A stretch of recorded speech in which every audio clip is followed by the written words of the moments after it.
antara belenggu dan tirani diri.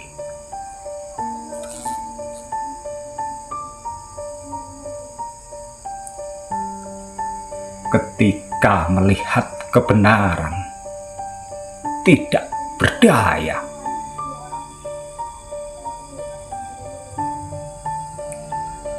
ketika melihat kemungkaran tak mampu berbuat apa-apa,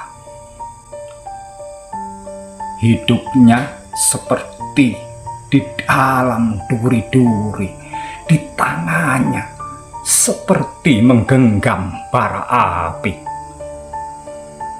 Kejujuran kini tak lagi bisa terjaga.